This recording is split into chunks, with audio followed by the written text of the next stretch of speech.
जाहिर है आजकल मोबाइल फोन हर किसी के पास होता है, लेकिन इससे जुड़ी वो कौन सी बातें हैं जो हमारे भाग्य को कमजोर बना सकती हैं, ये जानते हैं पंडित जी से। बताएं पंडित जी। देखो अंजलि, हर चीज के दो पहलू होते हैं। एक सकारात्मक पहलू होता है, एक नकारात्मक पहलू होता है। और हमारे शास्त्रों में एक कथन है, अति सर्वत्र निंद्यते। किसी चीज की अति हो जाए तो उसकी निंदा ही होती है, उसकी कभी प्रशंसा नहीं होती है। कबीरदास जी कहते हैं, अति का भला न बोलना, अति की भली न चूप, अति का भला न बरसना, अति की भली न धूप। कहते हैं ना कबीरदास जी कि बहुत मतलब बोलना अच्छी बात नहीं है, बहुत चुप रहना अच्छी बात नहीं है, बहुत बरसात हो जाए तो अच्छी बात नहीं है, और बहुत धूप पड़ने लगे तो वो भी अच्छी बात नहीं है। तो इसी को हमारे सनातन धर्म में कहते हैं अति सर्वत्र निंद्यते। अति की सर्वत्र निंदा होनी चाहिए। मोबाइल एक तरह से तो वरदान है और दूसरी तरफ से महा अभिशाप है। वरदान कैसे है? वरदान इस सेंस में है कि आप अपने अमेरिका में बैठे हुए स्वजन से भी बातचीत कर सकते हैं, स्वजन को देख सकते हैं, लाइव देख सकते हैं, बिना मिले लाइव देख सकते हैं, और जल्दी से किसी भी विषम परिस्थिति में हो तो चाहे आप जहां हैं वहां से आप पुलिस की सहायता ले सकते हैं, मेडिकल सहायता ले सकते हैं, अपने घर वालों से सहायता ले सकते हैं। ये तो वरदान है। लेकिन अभिशाप है कि अगर हर समय मोबाइल ही हाथ में हो और उसको हम चलाते रहें, हर समय उसमें कुछ देखते रहें, तो ये एक प्रकार का एडिक्शन है, ये एक प्रकार की लत है, और ये एडिक्शन हो गया है। जी। एक दिन मैं पूना एयरपोर्ट पे था, पूना से दिल्ली आने के लिए जी। तो ऐसे ही मेरा दिमाग गया, लगभग 500 लोग बैठे होंगे वहां पे। अच्छा। और मैंने सोचा कि अच्छा 500 लोग बैठे हैं, इसमें से कितने लोग, लगभग 496 लोगों के हाथ में मोबाइल थी, और 496 लोग मोबाइल ऐसे ऐसे कर रहे थे। उसमें 4 में से 2 महिलाएं ऐसी थी जो बच्चे जो अपने बच्चों को देख रही थी, बच्चे शरारत कर रहे थे उनके पीछे भाग रही थी। अच्छा। और 2 लोग ऐसे थे जो बैठ के अखबार पढ़ रहे थे। अखबार पढ़ रहे थे, ये बड़ी बात। हाँ। और बाकी 496 लोग मोबाइल लेकर के ऐसे ऐसे ऐसे कर रहे हैं, कोई ऐसे ऐसे कर रहा है। मतलब क्या है, कहाँ जा रहा है समाज, किस दिशा में जा रहा है, किस डायरेक्शन में जा रहा है? वरदान इसलिए है कि कुछ अच्छे अच्छे संत महापुरुष विद्वान इस धरती पर हैं। ऐसा नहीं कि धरती वीरों से खाली है, धरती पर ऐसे ऐसे भी महापुरुष हैं जिनकी बातों को अगर आचरण में उतार लिया जाए तो मैं दावे के साथ कहता हूं, अपने जिंदगी का हताश और निराश व्यक्ति भी सफलता की ऊंचाइयों पर चढ़ जाता है। जैसे उदाहरण के लिए जी। परम पूजनीय प्रातः स्मरणीय पवित्र कीर्ति एक संत हैं वृंदावन में, प्रेमानंद जी महाराज जी। आप उनका एकांतिक वार्तालाप अपने मोबाइल के माध्यम से सुनिए रात में 9 बजे से। अच्छा। और उनकी बातों का अनुसरण करने की कोशिश करिए, उनके बताए हुए रास्ते पर आप चलने की कोशिश करिए, अनुगमन करिए उनकी बातों का। तो ज़्यादा नहीं, 6 महीने के अंदर आपकी जिंदगी बदल जाएगी, चाहे आप स्त्री हों या पुरुष, विद्यार्थी हों या व्यवसायी।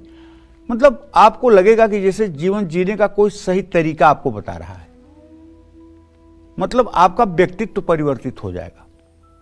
और उनकी बातें इतना गंभीर असर करती हैं कि सामने वाले के हृदय को बेंध देती हैं। अगर कोई सोचे भी कि ना इनकी बातें मानूं, तो भी उसका हृदय मजबूर कर देता है कि मानो इस बात को, मानने लायक बात है, कहीं से कटने लायक बात नहीं है। तो ये तो वरदान है। लेकिन वहीं जब मोबाइल में ये आ जाता है कि इसको रात में ही देखिएगा, इसको अकेले में ही देखिएगा, इसको म्यूट करके देखिएगा, इसको बच्चों के सामने मत देखिएगा, तो फिर आदमी के मन में एक जिज्ञासा जागृत हो जाती है, अरे यार इसमें क्या है कि अकेले में देखना है। तो फिर आदमी न चाहते हुए भी उसको जरूर देखता है, तो गलत चीजें भी परोसी जाती हैं। बिल्कुल। अब जैसे कुछ जुआ के, मतलब कि जुए के कुछ प्रोग्राम वो अनायास आपकी मोबाइल के स्क्रीन पे आ जाएंगे। 15,000 जीतो, 25,000 जीतो, ये डाउनलोड करो, ये खेलो, 25,000 जीतो, 1 करोड़ जीतो। अभी आपको लालच दी जाती है।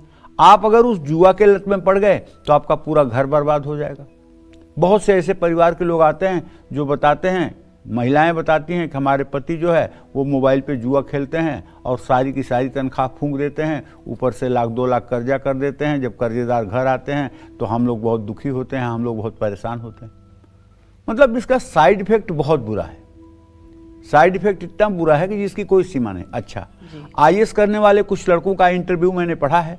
उन्होंने कहा कि हमने अपने अध्ययन काल में कभी ये मतलब स्मार्टफोन यूज नहीं किया, हर समय कीपैड वाला फोन यूज किया। वो इसलिए कि माता पिता से बात हो सके, लेकिन कभी स्मार्टफोन हमने हाथ में छुआ नहीं।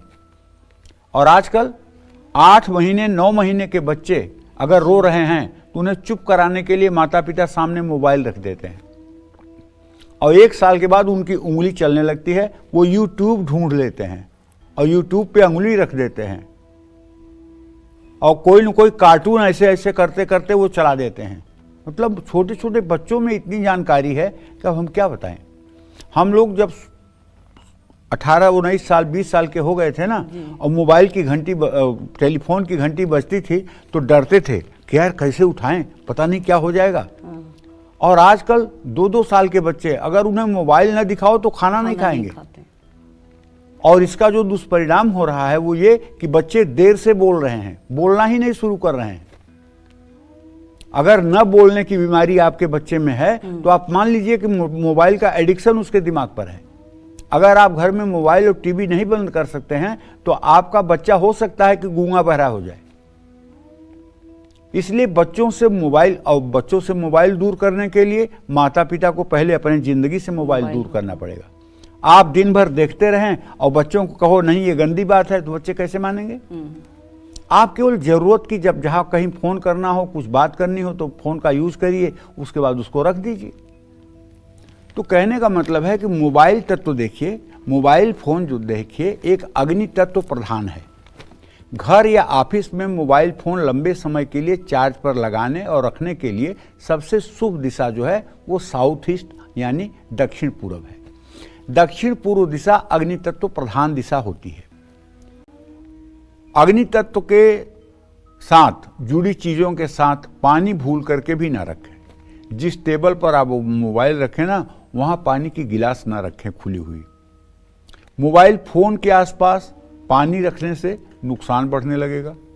अगर किसी दिन पानी आपके मोबाइल पे गिर गया तो मोबाइल ही खत्म हो जाएगा, फोन खराब होने की संभावना बढ़ जाएगी। पानी की बोतल, पानी से भरे जग, एक्वेरियम, वॉश बेसिन के आसपास मोबाइल फोन भूल करके भी नहीं रखना चाहिए। चाय पानी या कॉफी की मशीन के पास भी मोबाइल फोन नहीं रखना चाहिए। अपने फ्रिज के ऊपर भी मोबाइल फोन नहीं रखना चाहिए। बाथरूम में मोबाइल फोन साथ लेकर नहीं जाना चाहिए और ना ही मोबाइल फोन वहां चार्ज पर लगाना चाहिए। इससे आपके घर और शरीर में जल तत्व और अग्नि तत्व का असंतुलन बढ़ेगा, जिससे आपको मानसिक तनाव, फिजूल खर्ची, झगड़े बढ़ने लगेंगे। मैंने 100 बात की सीधी एक बात कही है, अति सर्वत्र निंद्यते। जिस चीज की जितनी जरूरत हो, जितनी आवश्यकता हो, उतना ही उसका प्रयोग करें। जैसे प्रकृति का आप अनुसरण करें। आप श्वास लेते हैं, लेकिन श्वास लेने के लिए क्या किसी सिलेंडर में हवा भरकर रखते हैं कि कल सांस लेने के लिए वायुमंडल में हवा नहीं रहेगी तो ये सांस लूंगा? नहीं ना, जितनी जरूरत है उतनी सांस लेते छोड़ते हैं। उसी तरह से मोबाइल की अगर जरूरत है, कोई इंपॉर्टेंट फोन आ रहा है, किसी को इंपॉर्टेंट मैसेज देना है, उसका उपयोग कर लीजिए, लेकिन उसको इंटरटेनमेंट के लिए अगर आप यूज करते हैं तो आप समझ लीजिए कि आप अपने जीवन के साथ खिलवाड़ कर रहे हैं। अगर आप इन बातों का ध्यान रखेंगे तो मुझे विश्वास है निश्चित रूप से आपके जीवन में भी परिवर्तन आएगा। जय मां विंध्यवासिनी।